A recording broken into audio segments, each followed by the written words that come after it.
Mas tumaas pa ang volcanic sulfur dioxide gas emission na ibinubuga ng Bulkang Kanlaon.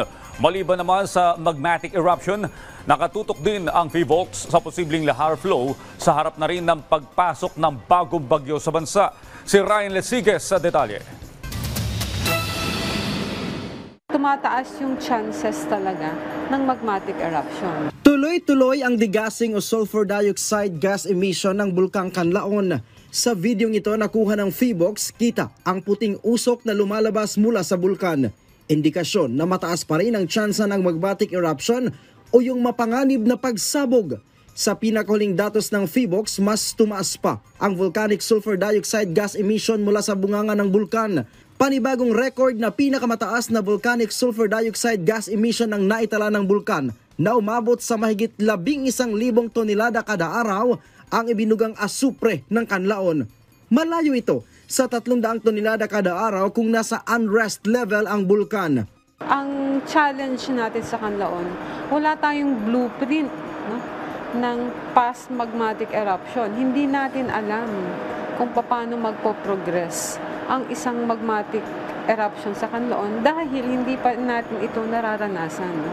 Hindi katulad nung mayon na marami tayong experience. Mula naman sa mahigit 300 na naitalang volcanic earthquakes, bumaba ito sa 79 sa nakalipas na magdamag. Pero hindi daw ito indikasyon na pababa na ang pag-aalboroto ng bulkan. Ang baseline po natin sa Kanlaon kapag ito po ay nasa quiescence o yung tahimik at ay yung nasa 0 to 5 lang, no? And then pag nasa medyo moderate level of unrest, nasa mga 20, 30, ganyan, no? So mababang numbers. Pero ngayon, ang binibilang natin ay halos daan-daan. Nagpaalala ang PHIVOLCS sa publiko na nakatira malapit sa Bulkang Kanlaon na hanggat maaari ay limitahan ang outdoor activities. Ito ay dahil sa pagkalat ng volcanic fog dahil sa patuloy na pag-aalboroto ng Bulkang Kanlaon.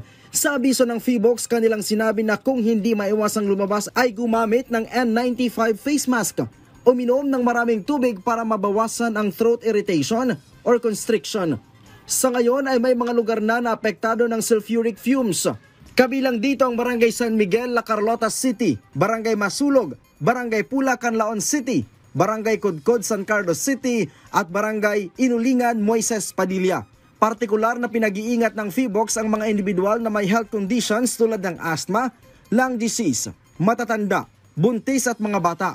Ang matagal na exposure sa volcanic smog ay maaaring magdulot ng iritasyon sa mata at respiratory tract. Bukod sa posibleng magmatic eruption, nakatutok din ngayon ng PHIVOLCS sa lahar flow lalo pat papasok na ng PAR ang bagong bagyo na maaaring magdala ng maraming ulan. Babala ng PHIVOLCS, mas mapanganib kung magkakasabay ang bagyo, ulan at ang pagsabog ng bulkan. Ito po ay tinatawag na mga sin eruption lahars. Mas damaging po sila than normal lahars dahil ito po ay mainit. Mainit ito. Mas erosive, mas nakakakayod ng dinadaanan nito. Kaya pag ito po ay kumakayod, lalo pong lumalaki ang lahar. At ang init po nito ay maaaring makalapdos ng balat. Nasa alert level 2 pa rin ang bulkan. Ryan Lesiges para sa Pambansang TV sa Bagong Pilipinas.